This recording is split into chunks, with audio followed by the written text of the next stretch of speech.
Every Friday night, David does something his family doesn't understand. He cooks dinner for 2 people, but he lives alone. His daughter thinks it's grief. She thinks it's time he moved on. But she has no idea what this second plate really means. His daughter Sarah thinks this is unhealthy. She begs him to move on, to find new hobbies, to start dating again. She doesn't see what he sees. She thinks he's stuck. She thinks he's suffering. But what if she was wrong? What if this ritual isn't about being stuck in the past? What if it's about something far more beautiful? Today, Sarah is about to discover the real reason her father sets 2 plates every Friday night. For 3 years, this has been his Friday night ritual. No one questioned it. No one understood it. Until one evening, when Sarah decided to surprise her father by checking in on him. Sarah arrived early on a Friday evening without telling her father. She wanted to surprise him, maybe convince him to go out with her for dinner. But when she looked through the window of his home, she saw something that stopped her in her tracks. Every single Friday night, without fail, David Miller performs the same ritual. He's done it for 3 years now, ever since his wife Margaret passed away. And if you ask him why, he simply smiles and doesn't explain. But today, that silence is about to change everything. Please like this video if you believe in the power of love that transcends time and loss. And if you have a story about honoring those we've lost, subscribe so you never miss an upload. Now let's begin. David Miller is a 66-year-old man who lives in a small, modest home on Maple Street, just outside of town. The house is nothing fancy. It's a classic 1970s split level, with white siding, black shutters, and a front porch where David sits sometimes on summer evenings, thinking about memories. The interior is warm and lived in, filled with the accumulated treasures of 43 years of marriage. Family photos line the hallway. David and Margaret on their wedding day, both radiating youth and hope. The 2 of them at the beach, holding their newborn daughter, Sarah. Countless moments of ordinary joy captured in time. For most of his life, David worked as a high school math teacher. He was known for being patient, encouraging, and the kind of teacher students actually remembered. He made calculus feel less like punishment and more like a puzzle to solve. His classroom had plants in the windows, and he always had time for students who struggled. Margaret, his wife, was a nurse at the county hospital. She had gentle hands and a voice that could calm anyone in distress. Together, they were considered the perfect partnership, not because their lives were perfect, but because they genuinely loved each other and showed up for one another every single day. Then came the diagnosis. It was sudden and cruel. Margaret was feeling tired, so she went to her own colleagues for tests. Within weeks, they discovered stage 4 pancreatic cancer. The kind with no cure, only prognosis. 3 years they were given, maybe 4 if they were lucky. Margaret was neither bitter nor in denial. She was, characteristically, practical. She wanted to spend her remaining time living, not wasting away in fear. For those 3 years, David and Margaret adjusted to their new reality. They traveled when Margaret felt strong enough. They spent time with Sarah and her family. They read to each other in bed. They held hands during chemo appointments.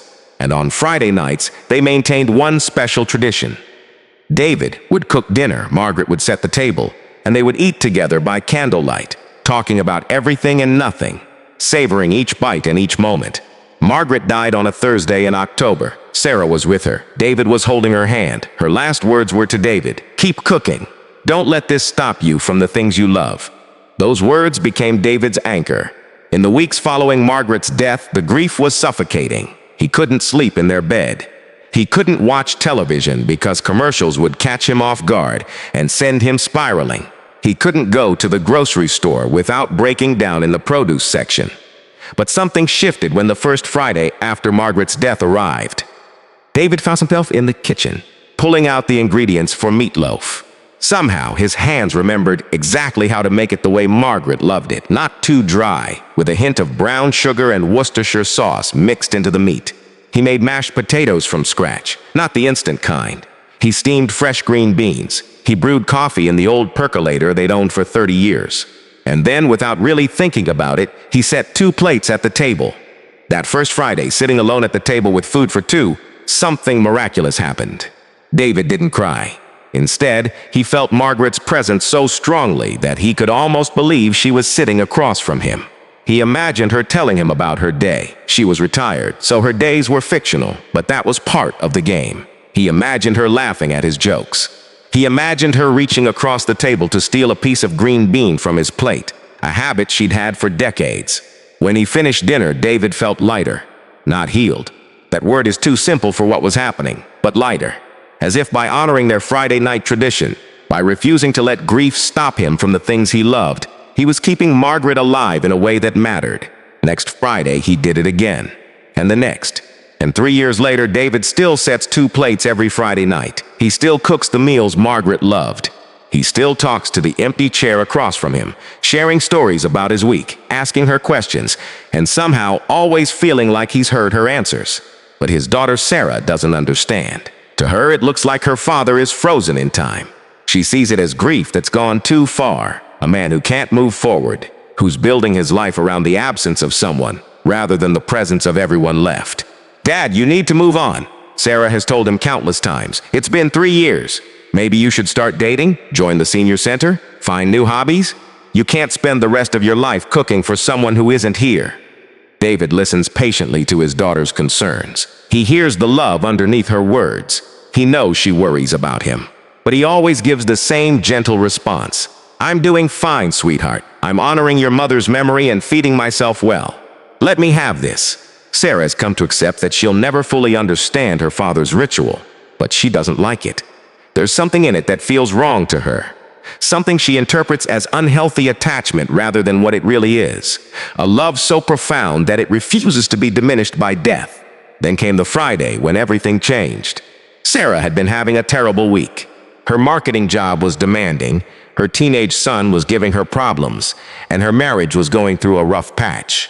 She'd been snapping at everyone around her, including her father during their weekly phone call. So on Friday afternoon, she decided to surprise him.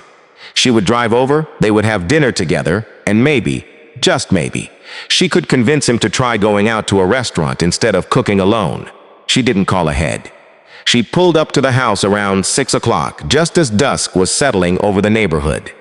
The house glowed warmly from inside, and through the kitchen window, she saw her father moving about, clearly preparing dinner. Sarah expected to see him cooking for one, eating in solitary ritual. What she saw instead stopped her dead in her tracks. She peered through the window, and her entire understanding of what her father was doing shifted like an earthquake. There was the table, beautifully set with 2 plates. There were cloth napkins, the good ones Margaret had received as a wedding gift. There were 2 glasses of water, 2 sets of silverware, and a small vase with flowers in the center of the table. But it was more than the physical setup. It was the way her father moved around that empty chair with reverence. It was the tenderness with which he placed food on the second plate.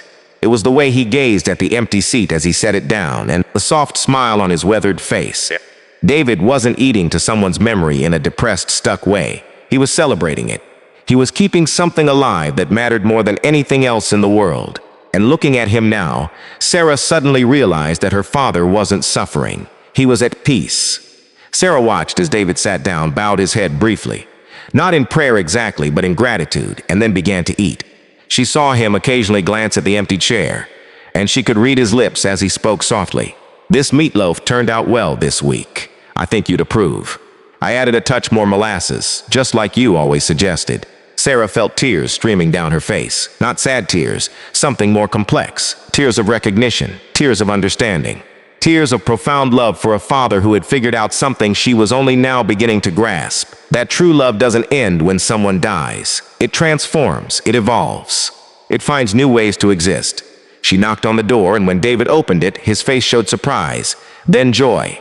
"Sarah, what a wonderful surprise," he said, pulling her into a hug. Instead of launching into her prepared speech about moving on and joining dating apps, Sarah said something completely different. "Dad, I came to drag you out to dinner, but I have a better idea. Can I join you for both plates?" David's expression shifted. He understood immediately what she was asking. "Of course, sweetheart. Let me get you a 3rd plate." That night, they sat together at the table, David, Sarah, and the spirit of Margaret between them. And for the first time since her mother's death, Sarah truly participated in the ritual rather than merely tolerating it. David told stories about Margaret that Sarah hadn't heard in years. Some made her laugh, some made her cry. Some made her realize that the woman her mother was in private with her father was slightly different from the mother she had known. Not better or worse, just uniquely seen through David's eyes. "Mom would love that you're still doing this," Sarah said at one point, and David simply nodded, his eyes glistening. As the evening drew to a close, Sarah asked her father a question that had been forming in her mind all night. "Do you think Mom knows that you do this every week?" David considered the question seriously. "I don't know what happens after we die," he said slowly.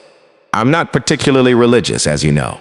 But I do know that the love between two people doesn't require both of them to be present to be real. When I sit at this table, I feel your mother's presence. I feel her approval. I feel her love. Whether that's because she's actually here in some form, or whether it's the power of memory and love itself keeping her alive in my heart, does it really matter? Either way, she's here." That night became the beginning of a new chapter. The following Friday, Sarah brought her husband. The Friday after that, she brought her teenage son, who was skeptical at first but eventually moved to tears when his grandfather told stories about his grandmother that revealed depths of character the boy had never known. Other family members began to be invited to the ritual. Some came reluctantly, some came only once. But something was shifting in the family's relationship with grief and loss. What David had created, what he had protected for 3 years in the face of misunderstanding, wasn't an unhealthy obsession. It was a sacred space, a way of saying, the people we love matter so much that they continue to shape our lives, continue to be present in our choices, continue to deserve our time and our effort, even after they're gone. 6 months after Sarah's surprise arrival, David received news. A letter came from the senior center about the new bereavement support group they were starting. They wanted him to lead it, not because he was a therapist or a counselor, but because he had clearly figured out something profound about how to live with loss without being consumed by it. David still makes dinner for 2 every Friday night. He still sits across from Margaret's empty chair and talks to her. But now, he sometimes has company. His daughter joins him several times a month. His grandchildren come occasionally. And through the bereavement group, other people who have suffered devastating losses have learned about his ritual and asked to join him. The table that was once a place of solitary grief has become a place of collective healing. The food that was once prepared for one man's broken heart is now shared among people who understand that love, true love, is a verb. It's something you do. It's something you keep doing again and again, even when the person you love isn't there to taste it. David's story teaches us that moving on doesn't mean forgetting. It doesn't mean abandoning the rituals that keep us connected to those we've lost. True healing is not about pretending that people never existed or that their absence doesn't matter. True healing is about honoring them so completely that their life continues to matter, continues to guide our choices, continues to make us better people. Every Friday night, David Miller cooks dinner for 2, and in that act of cooking, he speaks a language that transcends death. He says, "I loved you. I still love you. You shaped me. You changed me. And as long as I'm alive, I won't let the world forget that you mattered." That's a love story that doesn't end. That's a ritual worth keeping. That's the power of choosing to remember, to honor, and to love, no matter what.